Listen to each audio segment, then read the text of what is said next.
The no vacancy sign at the Sunset Valley Resort glowed brightly against the evening sky, just as the vacancy sign flickered weakly at the Morton Family Inn next door. From my office balcony, I could see the stark contrast between my modern luxury resort and my family's aging motel. In exactly 1 week, I would make them an offer they couldn't afford to refuse. I'm Alexandra Morton, though these days I go by Alex Rivers in the hospitality industry. 10 years ago, my family kicked me out of their precious inn, claiming I was bad for their image. Now I own the most successful resort in 3 states, and their outdated motel was barely staying afloat. The irony wasn't lost on me. I still remember that day perfectly. I had just graduated from Cornell School of Hotel Administration, returning home with big plans to modernize our family business.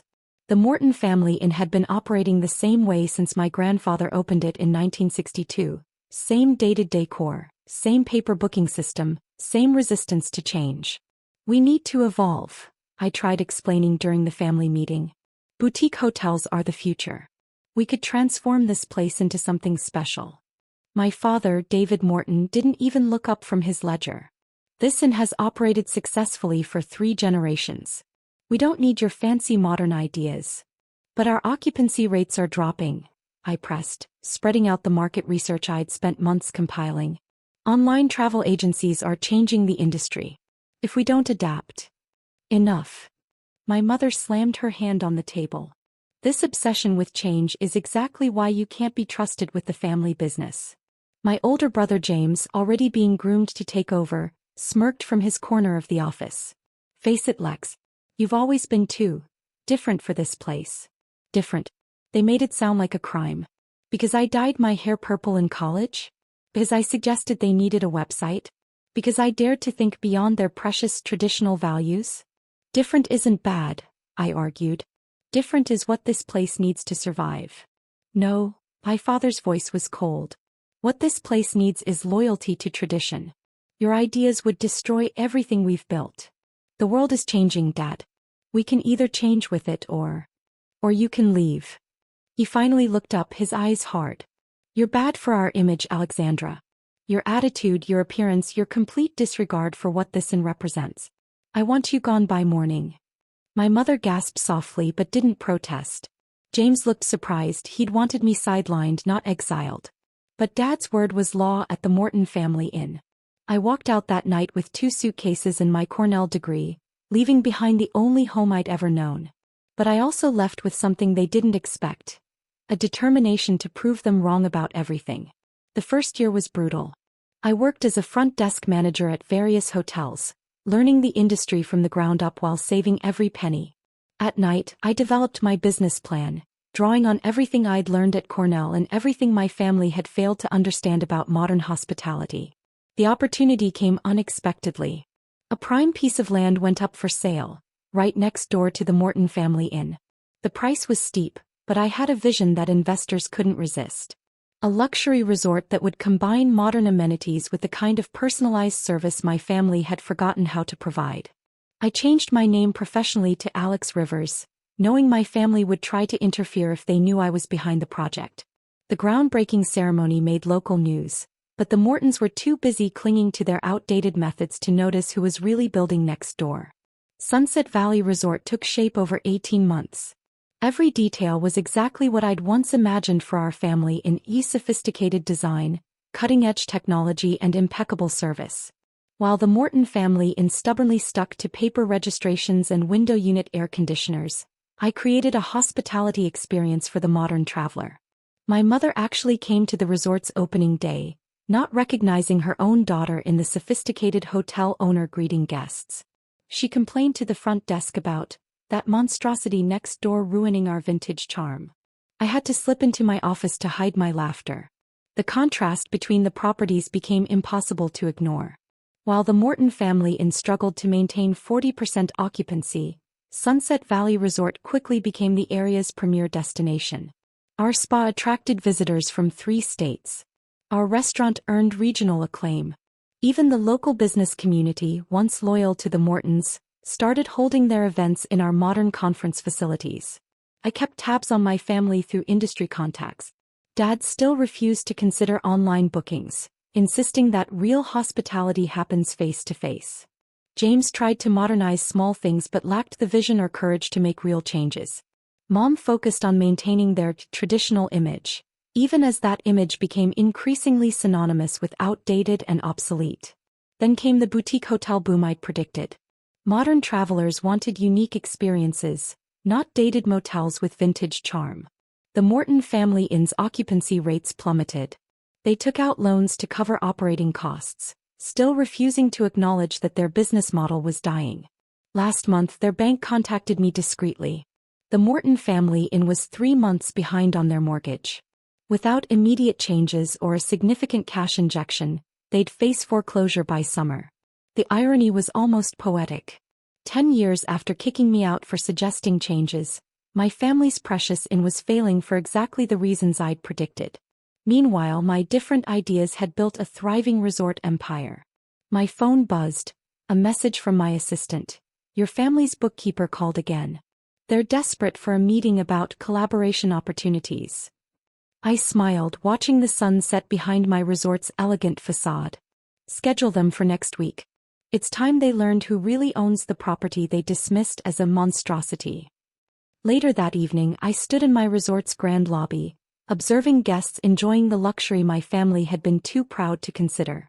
The Morton Family Inn's flickering vacancy sign cast weak shadows through my window, a dying testament to the danger of choosing tradition over evolution. My assistant approached quietly. The final occupancy reports are in. We're at 98% capacity for the next 3 months. The Morton Inn is at 32% and dropping. I nodded, thinking about the meeting to come. Send me their complete financial records. When I make them an offer next week, I want them to understand exactly how much their pride has cost them.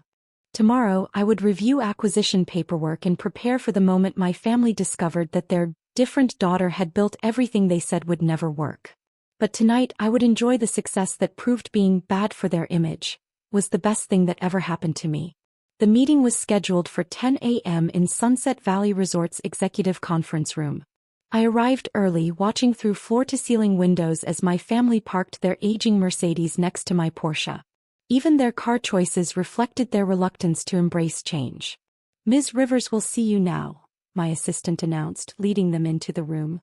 My father entered first, his once commanding presence diminished by financial worry. Mom followed, trying to maintain her dignity despite the obvious strain. James brought up the rear, clutching a folder of what I assumed were desperate proposals to save their failing inn. None of them recognized me. 10 years, a sophisticated wardrobe, and success had transformed the purple-haired rebel they'd kicked out into someone they couldn't even identify as their own daughter. Thank you for meeting with us, Ms. Rivers, my father began, his voice lacking its usual authority.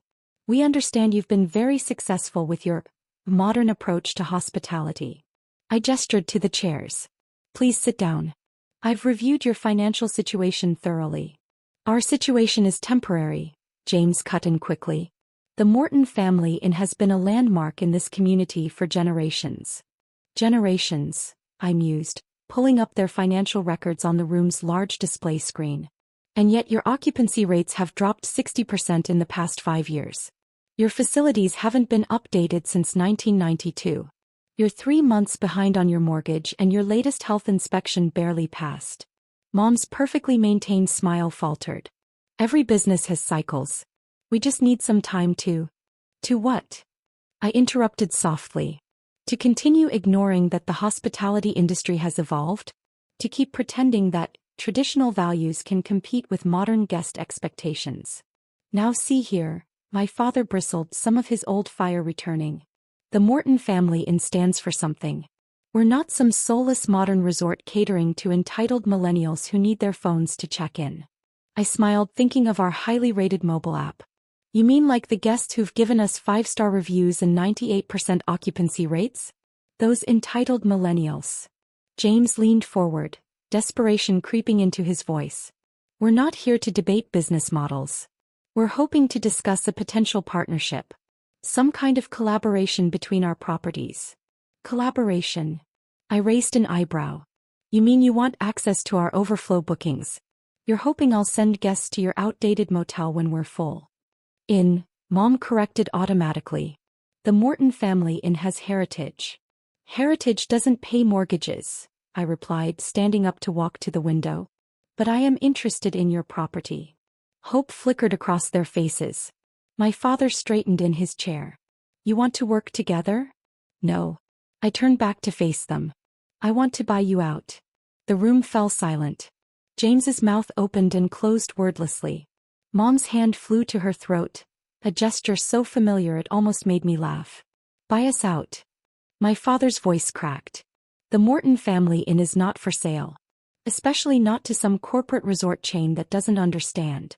I understand perfectly, Mr. Morton. I picked up a folder from my desk. I understand that your business model is obsolete. I understand that your refusal to modernize has driven you to the brink of bankruptcy.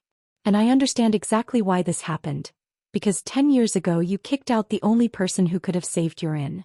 Confusion crossed their faces, then slowly recognition dawned in my mother's eyes. Alexandra. I smiled. Hello, Mom. Still think I'm bad for the family image? Dad shot to his feet. This is impossible. You own this resort. Sunset Valley Resort is just the flagship property, I replied calmly. Rivers Hospitality Group owns 12 hotels across 3 states. We're opening 3 more next year. James slumped in his chair, the folder falling from his limp fingers.